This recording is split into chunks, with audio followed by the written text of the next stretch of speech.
Hello, I'm Nick Offerman, white male translator for Gaslit Nation.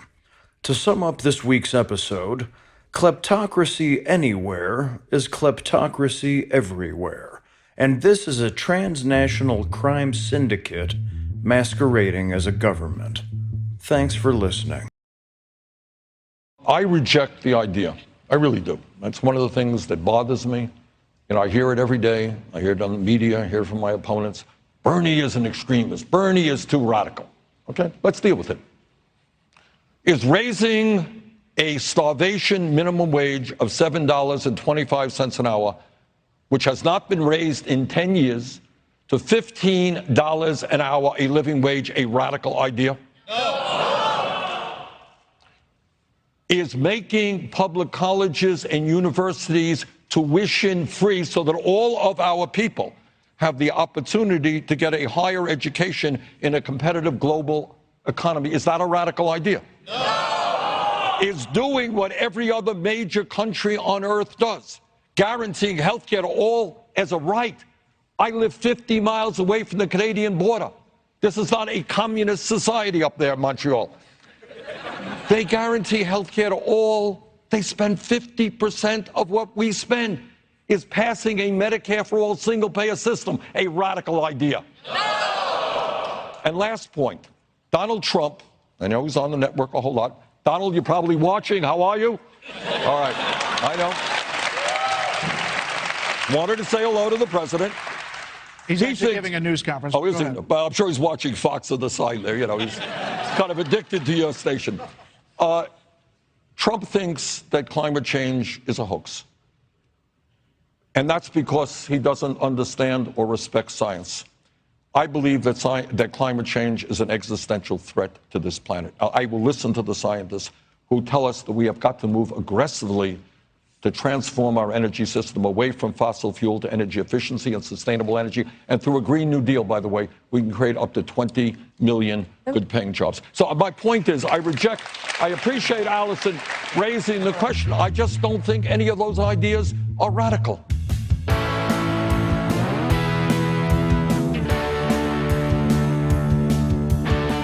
I'm Sarah Kendzior, the author of the best-selling essay collection, The View from Flyover Country, and the upcoming book, Hiding in Plain Sight, out on April 7th and available for pre-order now.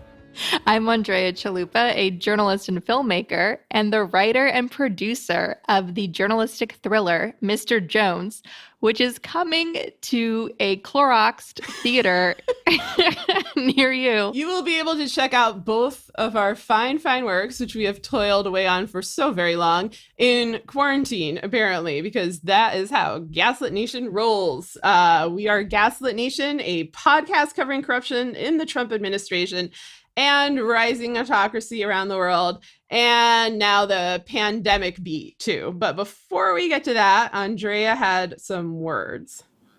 I have some words. So Sarah and I engineered a pandemic in order to do some clever guerrilla marketing for her book and my movie. Anti-marketing, dude. Anti-marketing. Yeah, so her book put us both through hell, as a book does. There's nothing more insufferable than a 10-month pregnant woman or somebody working on a book. And that happened to this show at the same time. I was 10 months pregnant and Sarah's working on her book. And it was just, our friendship managed to survive that, but it was tough. It was tough. And now finally the book's coming out after all that hard work and sacrifice. And after, no big deal, just 16 years of me devoting to this film, it's finally coming out, and it has the rarefied honor of actually getting a theatrical release at a time when so many films, even incredible films, don't get that anymore. And of course, because I am the George Costanza of the resistance, of course, my film is coming out right when there's a pandemic and people are staying home. But that's fine. We're just gonna get through it together. Yeah, this is high quality quarantine material. Yes. And on a serious note, we urge everybody to stay safe. And if we need to cancel our events, or, whoever our health officials are, God only knows, recommend that we do so. That's something we take very seriously. We take it seriously more than we take our own creative works or ambitions or what have you. So we will try our best to keep you informed on that. And did you want to get to your other thoughts, Andrea? I do. I want to talk about Bernie and Warren. I think this is a very exciting. Well, okay, fine. I'm just going to be honest. I tried really hard to be okay. So I did a lot of mourning of Elizabeth Warren. That hit me so much harder than I thought it would. I went out and I did some day drinking. And I have a baby. So for me to even leave the house is a big deal, let alone day drinking. And so I was very sad about that. And I think in mourning Warren, I felt like I was also mourning Bernie and the whole progressive movement right now in this moment in a way. The divisiveness that's gone on, like Bernie and Warren, their agendas, their political platforms are so incredibly aligned. It's like 90-something% similar across all these issues. And those nuances between their platforms were just exploited and exaggerated to the point where just some toxic element, which is a tiny minority of Sanders supporters online, but a vocal minority nonetheless, so emphasized their differences, the point where you would just came across thinking that Elizabeth Warren was some Wall Street shill, and so it was so heartbreaking to see that divisiveness. It just doesn't help. It doesn't help. It hurts people. And also just seeing how the media ignored and elevated, and any mistake that Warren made, it was just massively blown out of proportion. And whereas all the other candidates got a pass. And so I just want to say to Bernie Sanders and his movement, they're coming for you next. Like, you know what I mean? Like, they're coming for you next. You know that. You know that's all true. I mean, look at like with the coronavirus happening. What's the first instinct of this reality show of terror in the White House? It's to bail out big business. We need a strong, united, progressive movement in this country because people are in serious pain in urgent circumstances. You have medical bills being the number one cause of bankruptcy in this country. That is just pathetic for a country like the United States. You have a growing income inequality that's reaching historic levels. You have an extinction crisis where more and more species are facing extinction, including us humans. And so we are in such a crisis level that we need someone like Bernie Sanders as president of the United States. We need someone like Elizabeth Warren as president of the United States. Those two are united in their vision of the direction we needed to go. And unfortunately, this was such a bruising primary that their supporters forget that.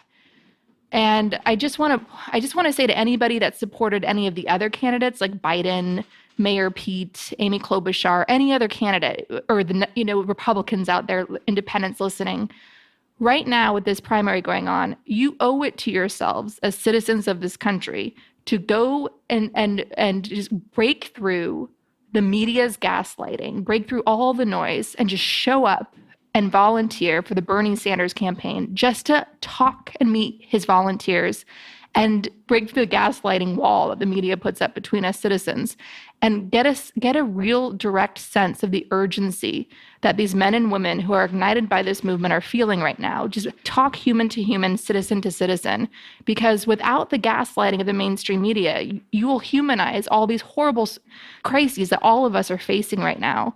And we need to connect now on that human level more than anything. We need to, as we always say in the show, stay human. Again, no family should go into bankruptcy to pay their medical bills. One thing I want to talk about, my film, Mr. Jones. I do want to go back to that because I thought about that a lot this weekend when I was doing some healthy shower crying. So the film, Mr. Jones, it follows the story of a real-life young Welsh journalist who risked his life and his career to expose Stalin's genocide famine in Ukraine that was mass murdering millions of people were killed. Basically, what Stalin did was he deliberately took Ukraine's food and agriculture, sold it abroad to raise money to rapidly modernize the Soviet Empire. People were slaughtered in order to raise capital to build this empire. So when we were finishing the film, Agnieszka Holland, the director, she wanted to call this film Human Farm, because essentially, as the saying goes in Ukraine, in terms of how the oligarchs see the Ukrainian people, the people are the shit we grow our money in. Human farm. That is what corruption is. That's how the healthcare industry, the pharmaceutical industry sees us here in America, sees American citizens. We are a human farm. We are the shit the oligarchs grow their money in. And so please just stay grounded in that with all of the divisiveness, some of it manufactured. At the end of the day, we're all citizens and we're all terribly frightened of our odds of getting through this intact in some way, shape, or form. The fighting chance you have is by finding your community, strengthening your community, and fighting for your community. So I'm telling everybody listening, no matter who you supported in the primary, understand that things are this bad. They could always get worse. This election could very well get stolen. Trump needs to steal it to avoid accountability. The Russians need him to steal it so they could avoid accountability and avoid sanctions. Understand this election might get stolen, no matter who was on the ballot in November. So as scary as things are, please, please, please, for the love of God, act locally, fight locally, take over your city government, take over your county government, make sure that everybody is progressive from top to bottom, make sure everybody understands these issues top to bottom. It's not enough to just vote anymore, considering all the voter suppression that Republicans rely on to steal elections. We need all the boys and girls that watched Elizabeth Warren lose, one of the most qualified candidates we've ever had to run for president, watch her not get enough votes, even though she was surpassed so many in this race. Make sure that the boys and girls in your life understand that they have what it takes, no matter what their dreams are, no matter what their interests are. Science, math, arts, doesn't matter. And make them understand that they have what it takes to be a public servant, to run for office, to be president someday. If you're angry about what happened with Warren, if you're angry about what they're doing to Bernie now, tell every child in your life, no matter their age, they have what it takes to be president of the United States. Because all of us now have to see ourselves in positions of power, in positions of servant leadership. Because the only way we win is if we flush the idiots out of power. And the only way we're going to do that is if we rise up to replace them and elect good men and women, decent human beings to office. That's it. That's the name of the game. And you have more control, and you've greater chances of doing that on the local level. So fortify your communities, find and join a community. You can start on the Gaslit Nation Action Guide on gaslitnationpod.com. We need you now more than ever. So however heartbroken you are, however scared you are that it might not be your person on the ballot come November, understand that we are at the start of something. Whatever happens in November, our marathon continues. The war continues. We have to think in terms of decades now. And you need to fortify where you live, strengthen your state from the county level all the way up to the governor's office. Take it over, make it deep, deep blue. And if you're in Missouri, if you're in Kansas, make it purple. Like keep going, keep going. Follow the model of Virginia. If Virginia can do it wherever you live, you can do it. And don't stop until it's done. Think in terms of decades. We have to be the generation that wins this fight and takes back our country and saves our species. Literally, that's on us now, for our children, for everybody, for humanity, for decency. Yeah, and just don't be scared anymore, because you have far more power than you realize. Yeah, I mean, I also was very sad about Warren's loss, more sad, I think, than I've ever been about a candidate, in part because I don't get attached to candidates. Candidates are public servants. Politicians are public servants. And that's something to remember, is that they are here to serve us.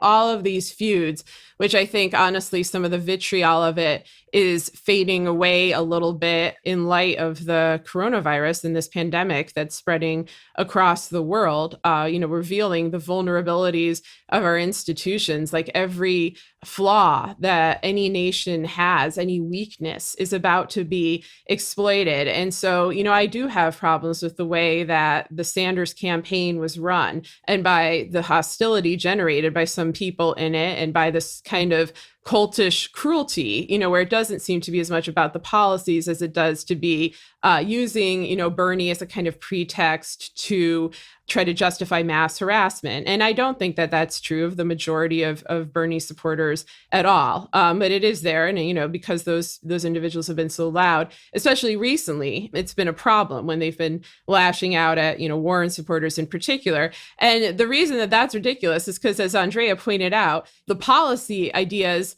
are very much aligned. And there is a progressive agenda. There are an enormous number of people who want Medicare for all, who want a Green New Deal, who realize, that the majority of Americans are suffering. They have no savings. They can't pay their bills. They can't afford higher education. And then you have credentialism as a cutoff to getting a job. There is a coalition there. And at the moment, it's very fractured. But I do encourage people to try to get beyond this and speak to each other in good faith. And I think Twitter is probably the worst possible medium to do this in. So as Andrea was saying, try to get involved locally. I don't know how the virus is going to affect that. I mean, this is just an unbelievable kind of conflagration of tragedies and hardships that we're experiencing, because this is a time where communities, need to pull together. That's always been true, but especially now. And we're kind of encouraged, not to see each other face to face,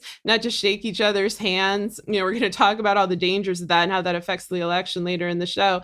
We are struggling for the survival of humanity, and I'm not saying that in some kind of hyperbolic way. That's the struggle against autocracy. That's the struggle against the climate crisis. That's now the struggle against a pandemic in a world where, most countries don't have the healthcare apparatus and or the transparency of government necessary to prevent a large-scale human tragedy. So we need to put all of our egos aside, try to put our baggage aside. It doesn't mean that everybody is like a great person. You all need to be best friends, but just think about the big picture here. Think about what needs to be done and what kind of world you imagine raising your children in, because, we are raising our children in that world. We're determining the conditions of not only the near future, but, as Andrea said, for decades ahead.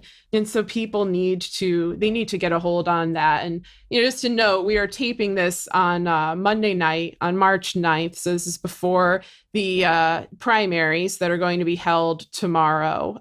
We're going to do another episode for Patreon listeners only. If you subscribe at the Truth Teller level or higher, you can get that episode on Wednesday with our immediate reaction to what happened. Do you have any final thoughts on this before we go to Corona real quick?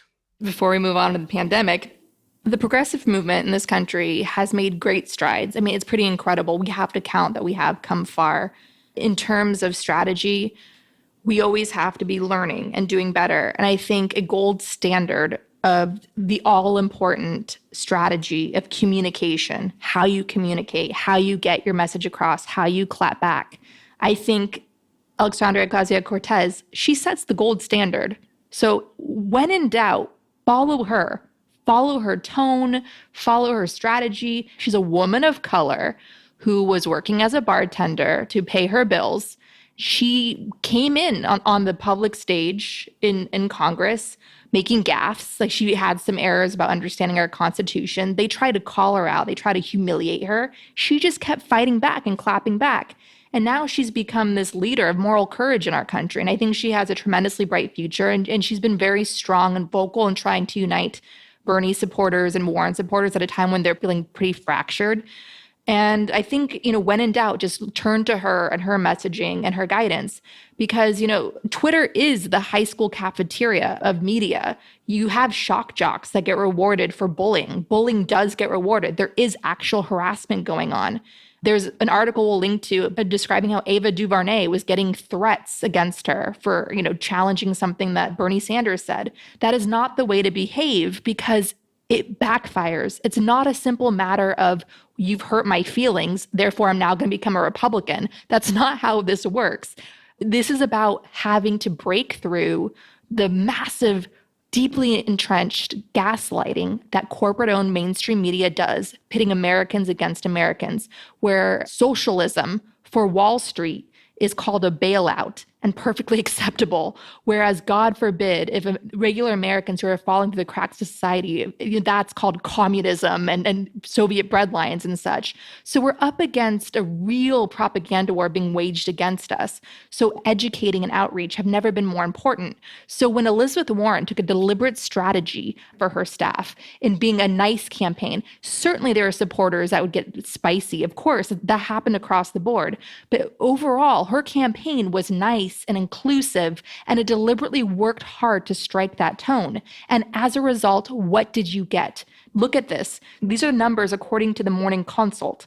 43% of Senator Elizabeth Warren supporters backed Senator Bernie Sanders as their second choice candidate versus 36% who said former Vice President Joe Biden was their candidate.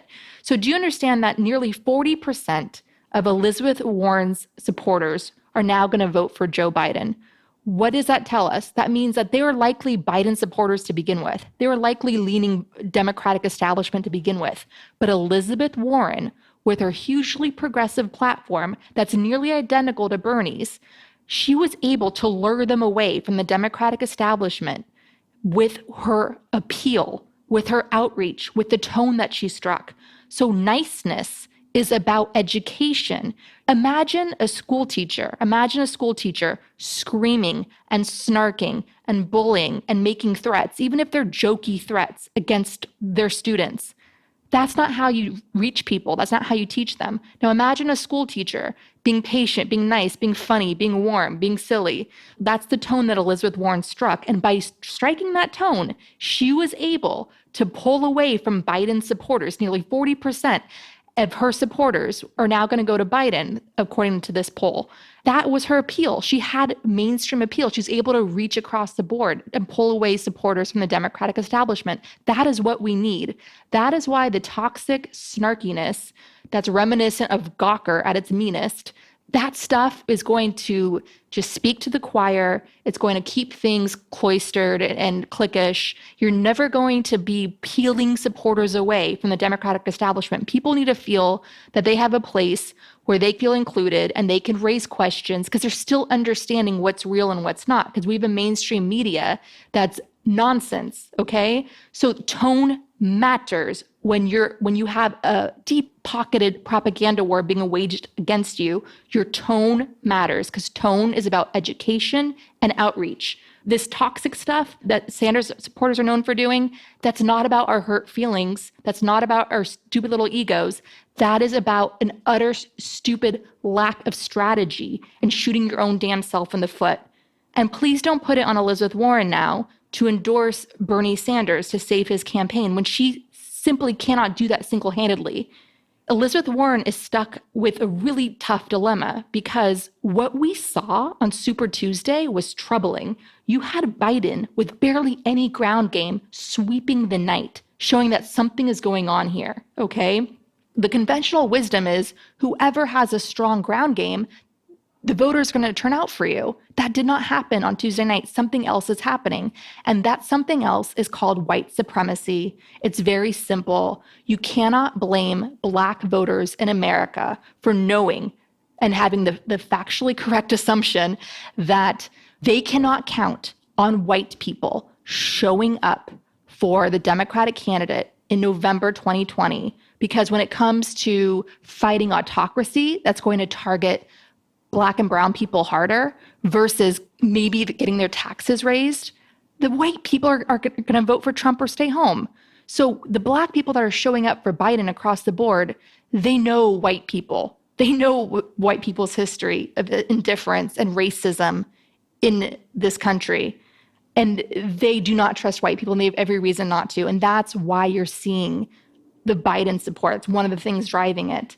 Because they cannot take a risk with Bernie Sanders because the white people that they need to defeat Trump might stay home. They can't take that risk. So do not blame them, blame white supremacy, and continue your outreach, progressive movement, Bernie Sanders campaign to Latino voters, Black voters. Continue that outreach, continue that education, because that does matter. Take on white supremacy, make it central to your campaign, because that is what we're up against.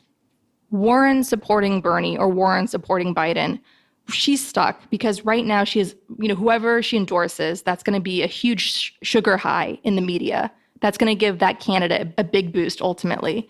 It'll be breaking news. I don't think she's going to endorse anybody because the primary is tomorrow and it's pretty likely that Biden's going to clinch it. Right, but don't blame her. Yes. For not endorsing Bernie. There's not enough that Elizabeth Warren could have done to save Bernie's campaign.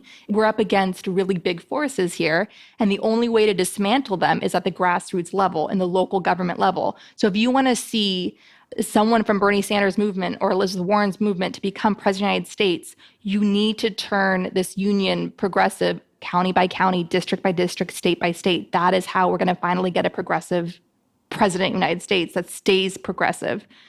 But don't blame Warren for not endorsing Bernie because the forces are too great that they're both up against. Yes, I agree. And on to the plague. So we did a special on the coronavirus last week, and we discussed it through the framework that we know best, which is the rise of autocracy under the administration of Donald Trump and the collapse of public institutions in the U.S., which predates him but has been exacerbated by his rule. And so of all the terrifying topics that this show has covered, and there have been many, the coronavirus scares me the most, both because of the unpredictability of its spread, but also because of the ways that it can be weaponized to fulfill the dreams of Trump and his sadistic backers. Those dreams include both transforming the U.S. into a GOP one-party state, a mix of a mafia state and a theocracy, and on the way to doing so, causing as much devastation and suffering as possible. In 2014, Donald Trump openly discussed this plan on Fox News. It's going to be hard in certain areas. Now, you know what solves it? When the economy crashes, when the country goes to total hell, and everything is a disaster, then you'll have you'll have riots to go back to where we used to be when we were great. So as you can hear from that, this is something that Trump has craved for a long time. And when Trump and his lackeys see that millions of Americans are at risk of dying and that their own actions are in fact making this more likely, that the economy is collapsing, that there may be riots over resources, this is not necessarily something that is going to bother Trump or other people like Bannon, who have similarly rooted for an apocalyptic outcome. It may bother others in the Republican Party, and I think it's starting to do so, and we're getting to that. But, this is the nightmare. This is the moment that I have dreaded from the time that he took office. As I mentioned on last week's episode, the closest we kind of had to this was his response to Hurricane Maria, where they lied about the death toll.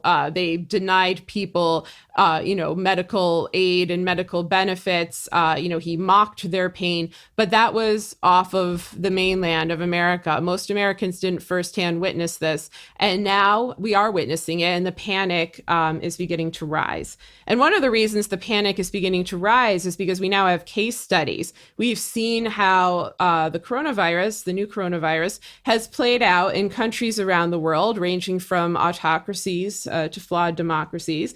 And today, Monday, March 9th, the entire country of Italy has been shut down. And so no one is supposed to leave their home except for an emergency. This was originally true of only northern Italy. Now it is the entire country, and I can't think of anything. I'm not sure there's any precedent for this in world history due to disease, at least in modern world history.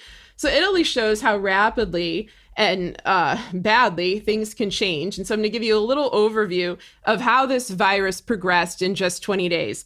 On February 18th, there were 3 known cases. February 21st, 20 cases. February 24th, 231 cases. February 27th, 655 cases. March 1st, 1,694 cases. March 4th, 3,089 cases. March 7th, 5,883 cases.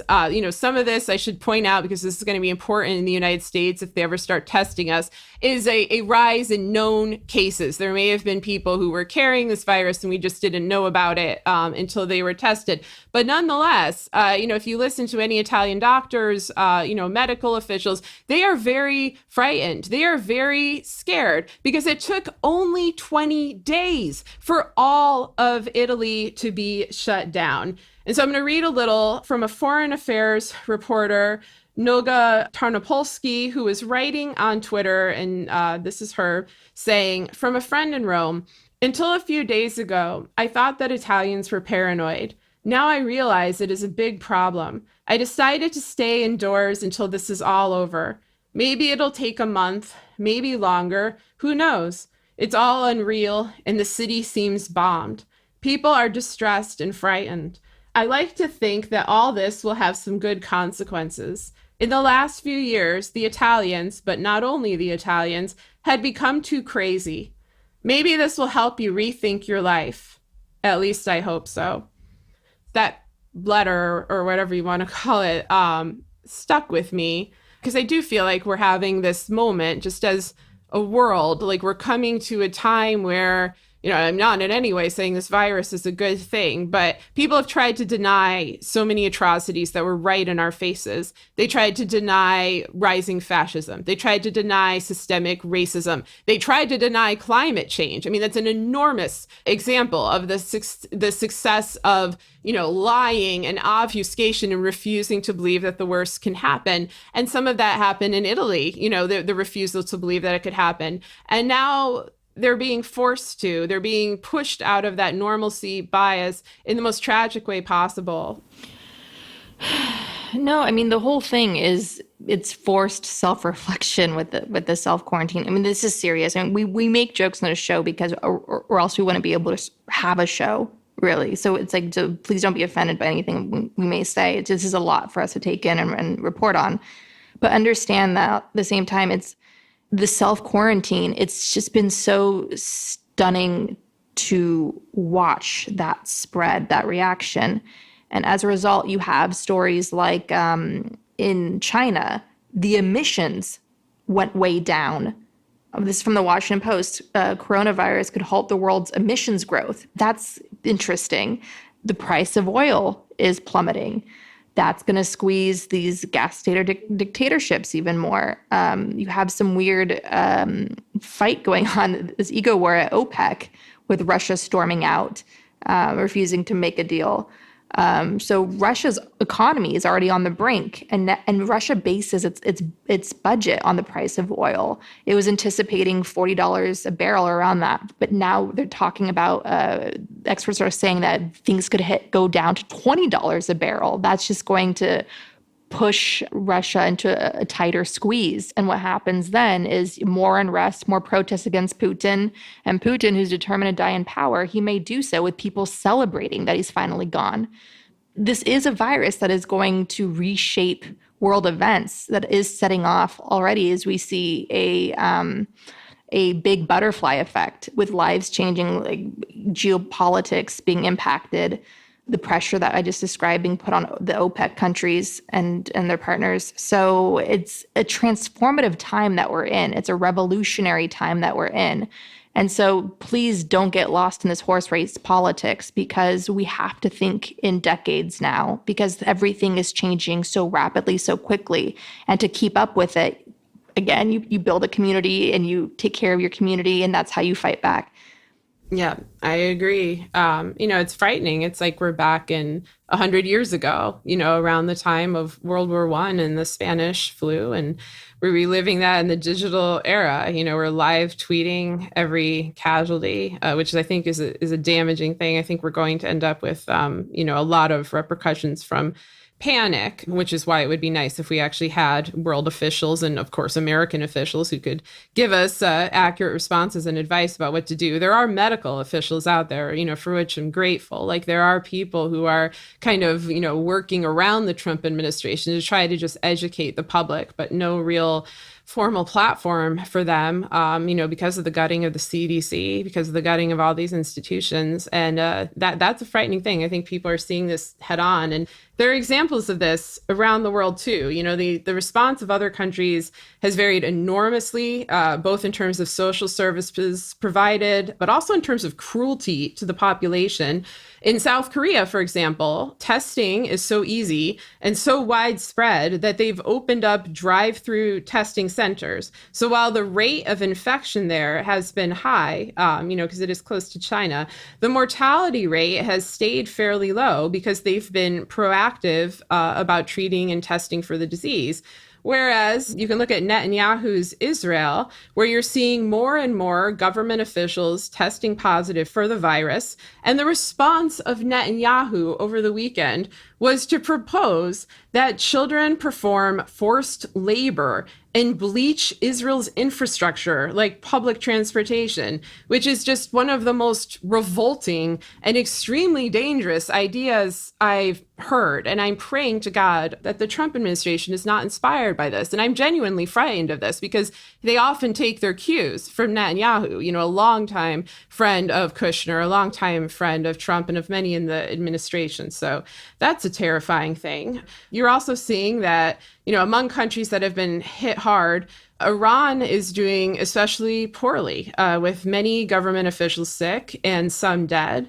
That outcome came in part because of the government's initial refusal to talk honestly about the dangers of the coronavirus. And so what all these different countries are showing us is that the more democratic the country and the more transparent and prepared officials are in their response to the virus, the better the odds of survival, the less likely that there is panic, the less likely that these extreme and tragic measures are even proposed. It's heartbreaking to see this. It's heartbreaking to see all these medics, and nurses and doctors from all over the world. It doesn't matter if our country, technically dislikes their country or if we're all supposed to be at war with each other.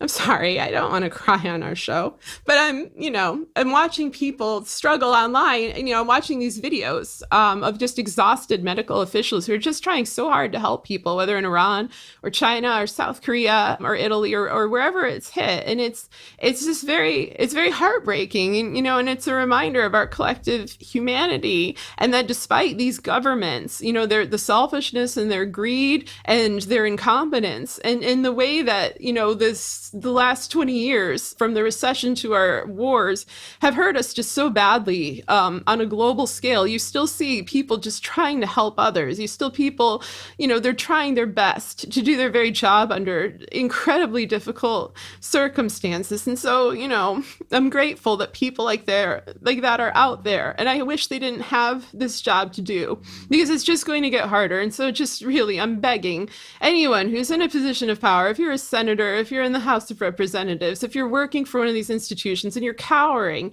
at the Trump administration and its autocratic measures and its threats and its terrible behavior, you've got to work around them. You've got to find another way. You've got to give press conferences to the people, give accurate information to the people, let people know how they can protect themselves beyond just washing their hands. Make sure people get free testing and free treatment and aren't so terrified of the expense of potentially having coronavirus that they won't even go in to find out if they're infected.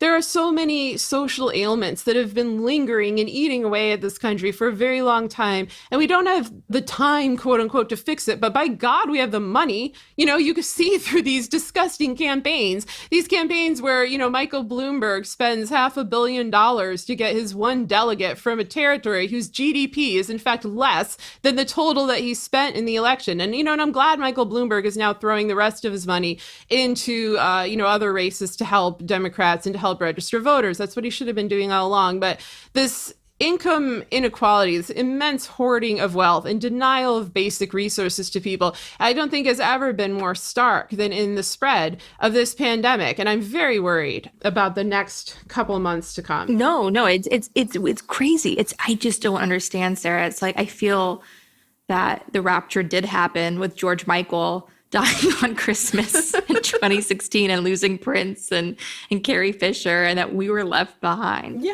I've wondered. It's too much. When I saw the plague of locusts followed by the actual plague, followed by the blood in Antarctica, it's very difficult to not wonder. And maybe this is just the way that, humans interpret the unimaginable, the unfathomable kind of conflagration of injustice justice, or maybe we're more aware because we have these little devices, these little rectangles of doom that we carry around in our pocket and reload ceaselessly all day long that only provide us bad news. But I don't know. I do feel like there's something bigger in the air. There's something dark and evil in the air, and I lack, the vocabulary to call it something else. And, I'm a trained social scientist. I'm not supposed to be talking about evil, but I don't know how else to describe a lot of what's happened in history. I don't know other words for the Holocaust. I don't know other words for slavery. And I don't know other words for a lot of the things we see today. I mean, it's just evil. It's just evil.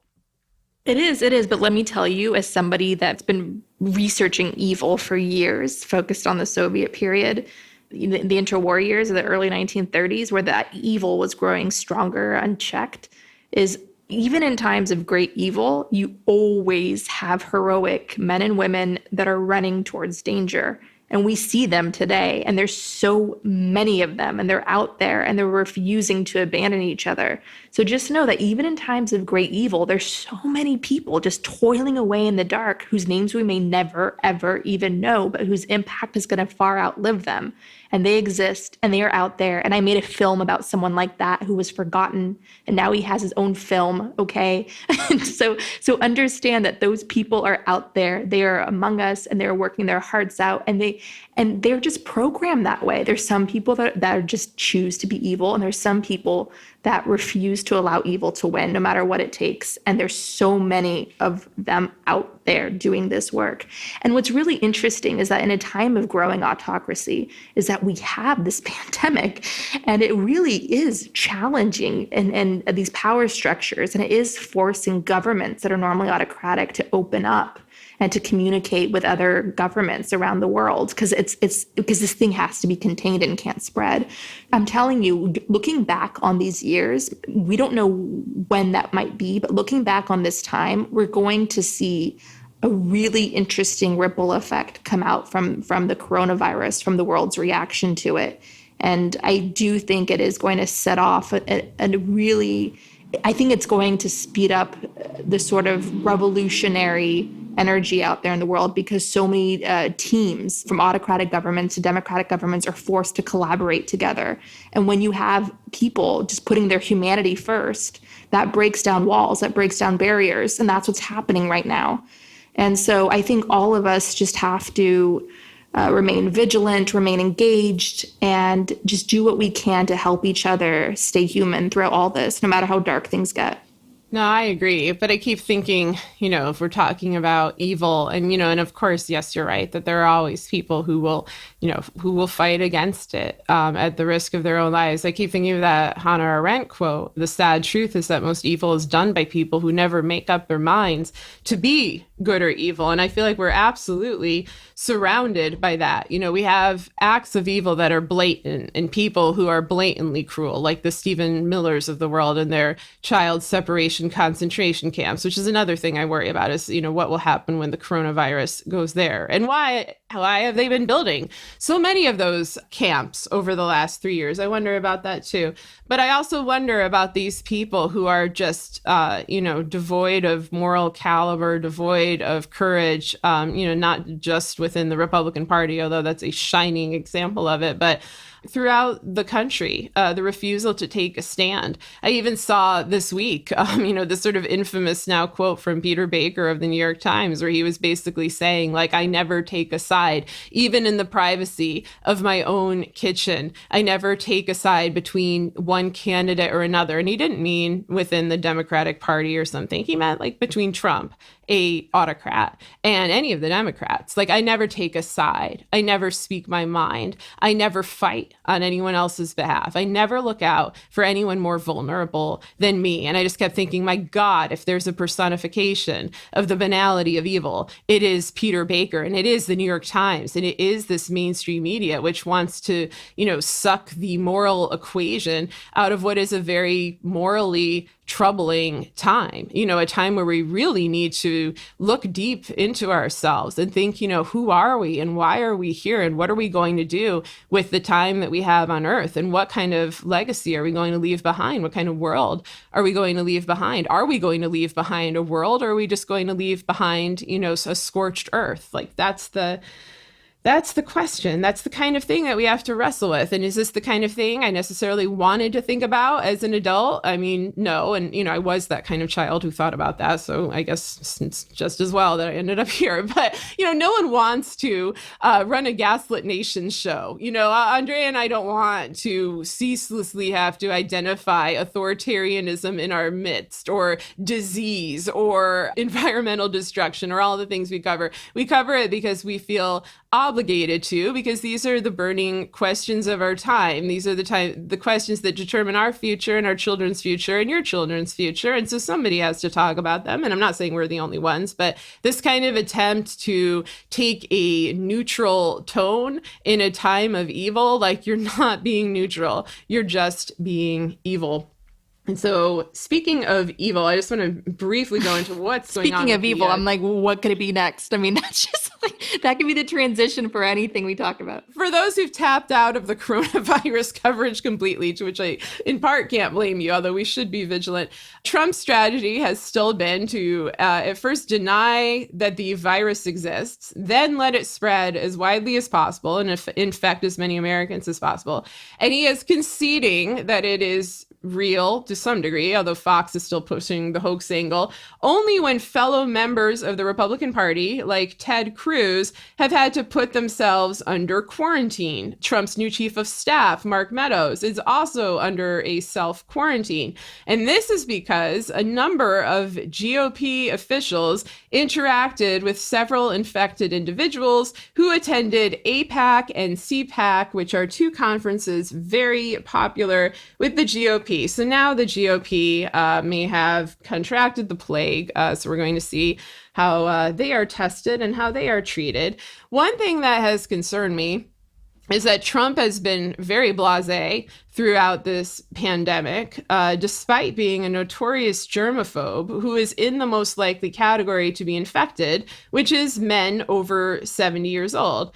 And, I posted about this on Twitter, and I got a lot of kind of repetitive blowback from people who are doubting the germaphobe claim, which was very reminiscent of the times that everyone told me to trust the plan, tell me Mueller was coming to save us, they're dotting the I's and crossing the T's, Pelosi has a plan. Like, sometimes I just get like hundreds and hundreds of absolutely uniform responses, and I kind of get the sense that they were sent to me from somewhere that wanted to, put out a particular narrative. But this germaphobe claim from Trump is very consistent. It goes back, if you read old articles, to his friendship with Roy Cohn, the mafia lawyer and Nixon acolyte, who is his mentor and his very, very, very good friend, like the best friend that Donald Trump ever had, and well known as one of the most evil men in the world. And Roy Cohn died of AIDS. And as soon as Cohn contracted AIDS, Trump apparently dropped him. And, that was the end of that. So this has been a theme with Trump for decades. Now, I'm not saying here that Trump is a paragon of good health or hygiene. This is very obvious from looking at him and watching his eating habits, hearing about his exercise habits, hearing about his alleged sex life / rape life. But Trump has long been absolutely terrified by any kind of dramatic, apocalyptic threat to his mortality. Not something like a disease necessarily, like cancer, something like that, but something like Ebola, or in particular, nuclear war. I think his narcissism causes him to see himself on such a grandiose scale that only, the world's biggest crises are worthy of taking him out. And he has such a terrible time coming to terms with the fact that he is indeed mortal. And what has always worried me about him is that I feel like if he feels that he is threatened, he will sacrifice the world instead. And so I'm a bit worried that we're at this point, because it's very unlike him to allow a pandemic to sweep the nation without presenting himself at its center, without presenting himself as its greatest victim, unless he has been assured for some reason that he will survive it. And I have noticed this same nonchalant demeanor throughout the geriatric crime cult that comprises his administration. And I don't have anything of substance to add here in the way of evidence. I'm just somebody who's watched his behavior closely for a very long time. And I think this is weird. And I'm kind of wondering what's going on. I don't think that his extreme narcissism completely explains it. And maybe we'll get more answers as his Republican lackeys get infected. Though, as we've pointed out, his inner circle has shrunk over time, and I'm not sure he's particularly concerned about the fate of Ted Cruz. I think Ted Cruz may learn that the hard way. I don't know. Do you have thoughts on that, or should we go on to the collapsing economy? My God, this show, my God. Well, I just think it's funny that Trump is such a major germaphobe and he has to deal with a pandemic. I mean, none of this. It would be funny if it's not going to get us all killed, but yeah, great ironies of life. None of this is funny. Sarah and I just have to show up for work this week, even though we're feeling very, very wanting to hide under desks from the nuclear fallout. That's the kind of mood we're currently in, if you couldn't tell. I just want to point then, before we close out the show, to the other thing that happened today, which is the collapse of the global economy. And this is, one of many collapses of the global economy that I have experienced in my adult life, including 9/11, the 2008 financial collapse. Today, the Dow dropped by about 2,000 points. It was the largest drop in history. This followed massive drops last week. And, you might be like me and Andrea and be like, well, I don't have anything in the stock market. Why does this concern me? It does, because there is always a rebound effect. It affects jobs. It affects industries. We're going to see a lot of industries being very hard hurt over the next, couple months. The airline industry, travel, tourism, there's going to be layoffs. There's going to be layoffs. And then there's going to be, I think, the same sort of quote unquote restructuring that followed the other recessions, where they decide to, just not pay people. Like, you're a permanent volunteer, you're an intern, you're someone on the way to getting a job. But this is more severe, and this is incredibly unusual. I mean, we've never had a situation like this where it's been in response to a global pandemic. It is not just one natural disaster, for example, or one day, one terrorist attack. It is a ongoing natural disaster of, a medical disaster that is affecting the entire world. And so there are going to have to be new plans to deal with this. And what I'm hoping is that we have new humane plans. I'm hoping that this elucidates the need for universal health care and for the end of disaster capitalism and for more environmental awareness and for more, consideration of families and their needs and what happens, for example, when a parent is sick, what happens to their children, what happens to elderly people. There are a lot of really nasty jokes going around about baby boomers and just, saying, ha, it's going to take this generation out. Those baby boomers are our parents. They're our grandparents. They are afraid. They are afraid for their lives, and they have just probably lost some of their savings. They're probably worried about Medicaid and, other health care that the Trump administration wants to destroy. It's just as scary for them as it is for people our age and for younger folks. Once again, let me stress, we are all in this together. And this is a time where we really need to act like it, because the alternative to this is fascism. This is the moment that fascists crave. They crave a chaotic situation in which people feel so panicked and so helpless and so dependent that they can just come in and carry out whatever act of brutality they want and pass whatever kind of repressive laws they want, and whatever little, threads that were left of our democracy will be just torn asunder, possibly not to return for a very long time. So we need to be vigilant on a public health level, but we also need to be vigilant about our political health. We need to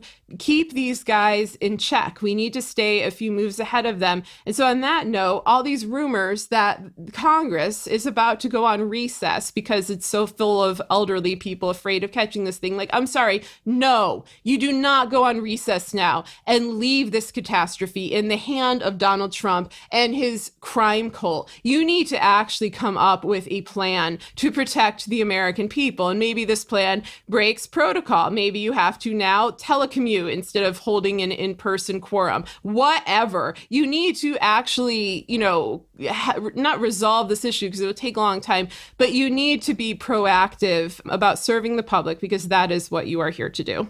Yeah, I wanted to call back to what you said about Peter Baker and how important it is not to stay neutral in a time of evil. Because I feel like somebody listening to that might have a question of, well, what about Elizabeth Warren? Why doesn't she come out and endorse somebody then?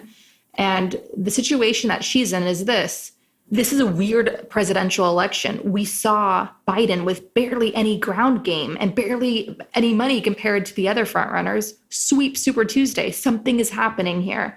So Bernie may not make it because of the forces he's up against. And Biden, whether you like that or not, may make it through. So Elizabeth Warren has all the leverage she can possibly have in this election cycle right now. And so give her the benefit of the doubt that she may be doing something like trying to pull Biden into, committing to some of her policies if he wants her endorsement. Because an Elizabeth Warren endorsement would mean a lot. Would be very healing, would be big news. It would give a campaign a big boost.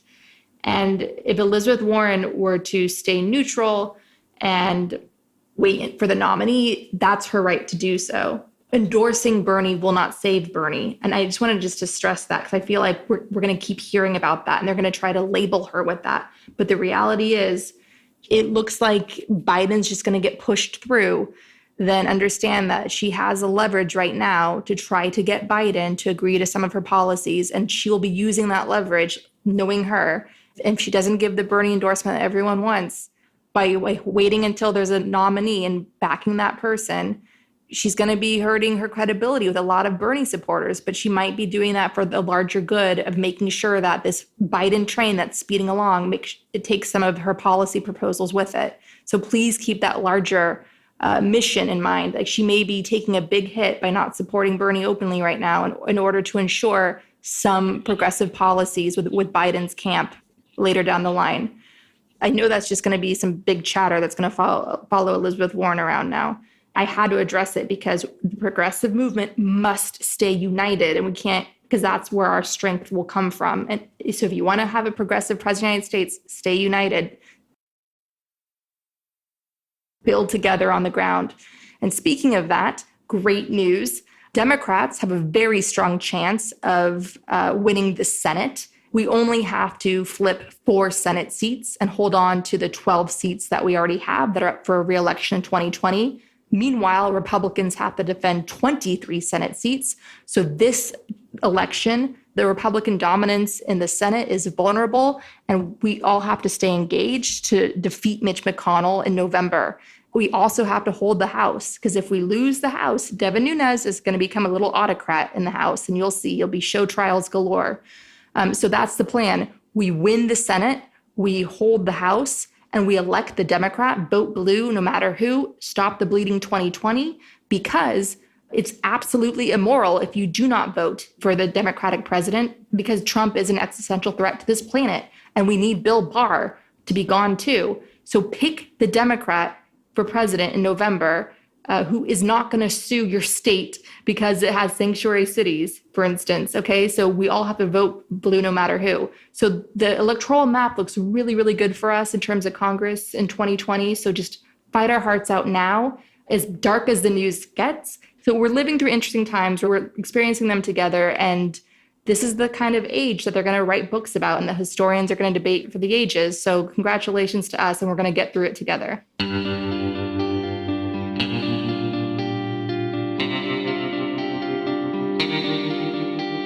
Our discussion continues, and you can get access to that by signing up on our Patreon at the Truth Teller level or higher. We want to encourage our listeners to help the victims of the Australian fires by donating to the Australian Red Cross, working on the ground to help people in need. We also encourage you to donate to WIRES, a group that rescues native Australian wildlife in distress. Donate at wires.org.au. We've posted links to these groups and others on our Patreon page. We encourage you to donate to the International Rescue Committee, a humanitarian relief organization helping refugees from Syria. Donate at rescue.org. And if you want to help critically endangered orangutans already under pressure from the palm oil industry, donate to the Orangutan Project at theorangutanproject.org. Gaslit Nation is produced by Sarah Kenzier and Andrea Chalupa. If you like what we do, leave us a review on iTunes. It helps us reach more listeners. And check out our Patreon. It keeps us going. Our production managers are Nicholas Torres and Carlin Daigle. Our episodes are edited by Nicholas Torres, and our Patreon exclusive content is edited by Carlin Daigle. Original music in Gaslit Nation is produced by David Whitehead, Martin Vissenberg, Nick Farr, Damian Arriaga, and Carlin Daigle. Our logo design was donated to us by Hamish Smith of the New York-based firm Order. Thank you so much, Hamish. Gaslit Nation would like to thank our supporters at the producer level on Patreon: Adam Ingersoll, Adam Levine, Alabama, Alan Liu, Angela Harvey, and Marshall, Becky Karush, Brian Tajudin, Carl Hosier, Carol Golstad, Catherine Anderson Carana, Kathy Kavanaugh, C. Baker, David Porter, Diana Gallagher, D.L. Singfield, Dorothy Komarick, Doug Friedenberg, Elizabeth Dove, Eric Kaplan, Irina Guardia, Ethan Mann, Fontaine Carpenter, George Hughes, Gordon Shumway, Gustav Halsby, James Tolley, Jared Lombardo, Jason Benke, Jason Rita, Jeff Thompson, Jennifer Slavic, Jans Alstrup Rasmussen, Joel Newman, John Laughlin, John Ripley, Karen Humphreys, Kate Cotton, Katie Masuris, Kelly Ranson, Kevin M. Garnett, Kim Mellon, Christy Vital, Lawrence Graham, Leo Chalupa, Lisa LaFlame, Lorraine W. Todd, Luke Stranad, Mandy Farraport, Marcus J. Trent, Margaret Moe, Margaret Romero, Matt Perez, Maureen Murphy, Michael Woldridge, Michelle Dash, Mike Tripico, Oliver Ash, Pamela Newport, Ray Alba, Rich Craw, Robert Wedginski, Sonia Bogdanovic, Solomon Hikes, Tanya Chalupa, Tracy, Victoria Nordgren, Victoria Olson, Ren. and Zachary Lemon. Thank you all so much. We could not produce the show without you.